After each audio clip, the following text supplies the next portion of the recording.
Hi friend, welcome back to my channel women's health talk. यहाँ पर हम बात करते हैं विमेंस के हेल्थ से रिलेटेड टॉपिक्स पर। तो आज हम जिस टॉपिक पे बात करने वाले हैं वो है विमेंस की जुड़ी हुई एक बहुत बड़ी समस्या, वो है बच्चेदानी में गांठ हो जाना। और जब बच्चेदानी में गांठ होती है तो महिलाओं को बहुत ज्यादा टेंशन हो जाती है, क्योंकि आगे उनका फ्यूचर बहुत ज्यादा उन्हें कुछ दिखाई नहीं देता। कैसे बच्चे होंगे, क्या होगा, ये किस तरह की गांठें हैं, क्या इससे कैंसर हो जाएगा, इस तरह के बहुत सारे विचार उनके मन में चलते रहते हैं।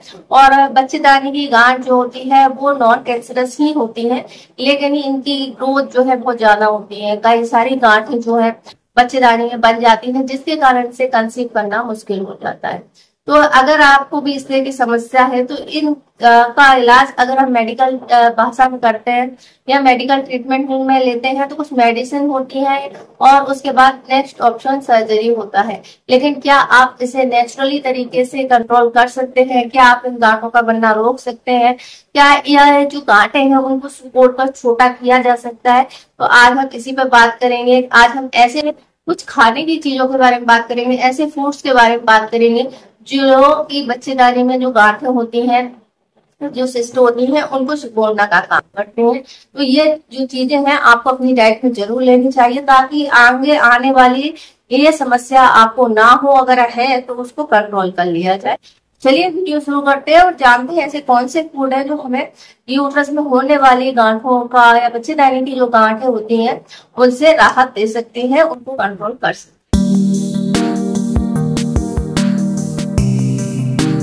जो हमारा यूट्रस होता है या बच्चेदानी होती है, उसकी जो दीवार होती है वहां पर बहुत सारे फाइब्रॉइड बन जाते हैं, जिन्हें हम फाइब्रॉइड या बच्चेदानी की गांठ के रूप में जानते हैं। तो ये बहुत सारे संख्या में बनते हैं, कई बार कई सारे साइज में भी बनते हैं, और ये पूरी तरीके से आपके यूट्रस को भर देते हैं, जिसके कारण से महिलाओं को बहुत ज्यादा तकलीफ होती है, बहुत ज्यादा दर्द उनको बना रहता है। उनके पीरियड में भी उनको बहुत ज्यादा तकलीफ होती है और फुल टाइम यानी रोजाना ही उनको अपने पेट के निचले हिस्से में दर्द महसूस होता है। इसके अलावा ये इनफर्टिलिटी का कारण भी बनती है। तो ये आजकल की बहुत ज्यादा कॉमन समस्या होती जा रही है। तो ये क्यों हो रही है इसका अभी तक रीजन तो कुछ पता नहीं है, लेकिन हाँ कुछ ऐसी चीजें हैं जिन्हें पा करके हम इससे होने वाली या ऐसी समस्याओं से राहत पा सकते हैं। तो ये वीडियो हर महिला को देखनी चाहिए, और ये जो मैं फूड बता रही हूँ इनका सेवन जो है सभी महिलाओं को करना चाहिए, ताकि भविष्य में इस तरह की जो तकलीफें हैं और महिलाओं को ना हो।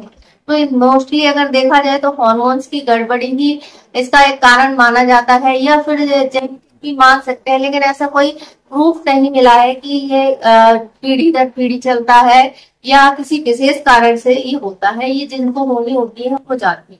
अब ये जो यूट्रस की गांठें हैं या फाइब्रॉइड है, इनका एक एज पर ज्यादा देखने को मिलती है, और ये जो एज होती है वो हमारी फर्टाइल एज होती है, यानी कि जब हमारे बच्चे पैदा करने की उम्र होती है उस टाइम पर ये ज्यादा देखने को मिलती है। मेनोपॉज के बाद में ये फाइब्रॉइड्स जो होते हैं अपने आप ही सिकुड़ने लगते हैं। कई बार ऐसा होता है कि जो फाइब्रॉइड्स होते हैं उनको ऑपरेशन करके निकालना पड़ता है, क्योंकि इनका साइज जो है बहुत ज्यादा बड़ा भी हो सकता है, और ये छोटे से छोटे और बड़े से बड़े हो सकते हैं। और आपके यूट्रस में यानी आपके बच्चेदानी में कहीं भी ये हो सकते हैं, आपकी ट्यूब में हो सकते हैं, आपके एग में हो सकते हैं, बच्चे की अंडेदानी में हो सकते हैं, या फिर यूट्रस की दीवारों पर भी हो सकते हैं, जिसके कारण से प्रेगनेंसी में दिक्कत आती है। तो अगर आप कुछ फूड्स हैं जिनका सेवन करते हैं तो ऐसी होने वाली तकलीफों से आप बच सकते हैं। वो कौन से फूड होते हैं और ये कैसे काम करते हैं, कैसे आपके फाइब्रॉइड को सुकून का काम करते हैं, चलिए फाइब्रॉइड्स जिन महिलाओं को होते हैं सिम्टम्स की हम बात करें तो ये इनमें हैवी ब्लीडिंग होती है, पीरियड काफी पेनफुल होते हैं, पेल्विक एरिया में इनको दर्द बना रहता है, लंबे लंबे समय तक इनके पीरियड चलते हैं। तो इन सिम्टम्स से आप पहचान सकते हैं कि फाइब्रॉइड्स हो सकते हैं। अगर आप इस तरह के सिम्टम आ रहे हैं तो एक बार चेकअप जरूर कराएं। और ये अल्ट्रासाउंड के द्वारा आपको पता चल जाता है। इन गांठों का इलाज की बात करें तो मेडिकल में इसका इलाज यही है कि आपको हार्मोन्स की थेरेपी दी जाती है, जो ऐसी महिलाओं में एस्ट्रोजन का लेवल जो काफी ज्यादा हाई पाया जाता है।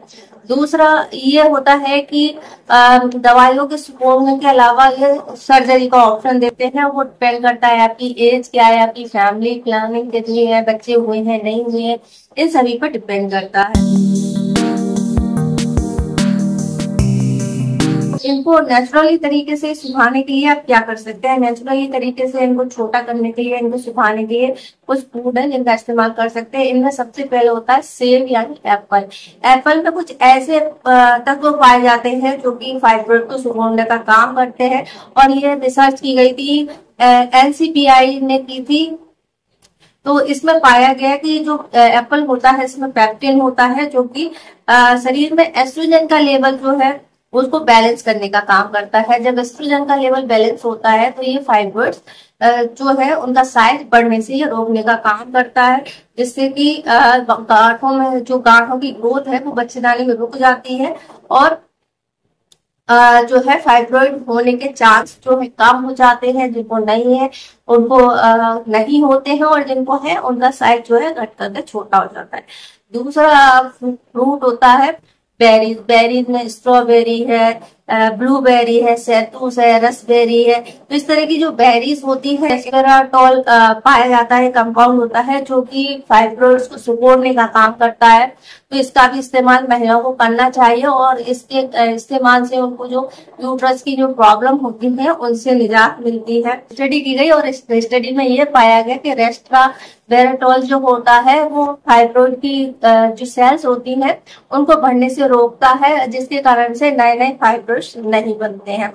नेक्स्ट होते हैं खट्टे फल। नेक्स्ट जो खट्टे फल में संतरा, अंगूर है, नींबू है, तो इनका भी जो सिट्रिक एसिड होता है वो फर्टिलिटी की समस्याओं को खत्म करता है, आपकी फर्टिलिटी को बूस्ट करता है। साथ ही साथ जिन लोगों को फाइब्रोइड की समस्या है उनको सुखाने का काम भी जो विटामिन सी से रिच फूड होते हैं, जिन्हें आप खट्टे फल कहते हैं, वो करते हैं। तो इनका इस्तेमाल भी हर महिला को करना चाहिए। इसका है अमरूद। अमरूद में विटामिन सी के अलावा एंटीऑक्सीडेंट्स भी अच्छी मात्रा में होते हैं, डाइटरी फाइबर होते हैं, जो कि फाइब्रोइड के मरीजों के लिए बहुत ही फायदेमंद होते हैं।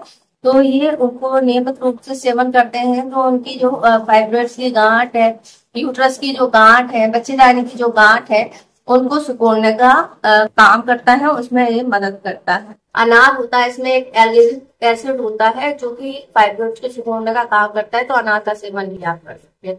इसके अलावा अमरूद के पत्ते की चाय या आप इसका काढ़ा बनाकर भी इसका यूज कर सकते हैं। तो ये जो सभी फल है, फाइब्रोइड से होने वाले नुकसान जो महिलाओं को होते हैं या फिर बच्चेदानी में जो प्रॉब्लम्स होती हैं, उनमें गांठें बढ़ने लगती हैं, उन सभी में ये काम करते हैं, उनको सुखाते हैं, उनके हार्मोन्स को बैलेंस करने का काम भी करते हैं। तो आप इनको अपनी डाइट में शामिल कर सकते हैं, क्योंकि ये सभी नेचुरल चीजें हैं, तो इनका कोई साइड इफेक्ट नहीं है, और जब आप रेगुलर तौर पर इनका यूज करते हैं तो आपको इनका असर भी देखने को मिलता है। तो ये छोटी सी जानकारी थी। आई होप आपको पसंद आई होगी। जानकारी पसंद आए तो वीडियो को लाइक करें, शेयर करें और चैनल को सब्सक्राइब करें। इससे जुड़ा कोई क्वेश्चन है तो आप हमसे पूछ सकते हैं, इंस्टाग्राम पर फॉलो कर सकते हैं। वीडियो देखने के लिए आपका धन्यवाद।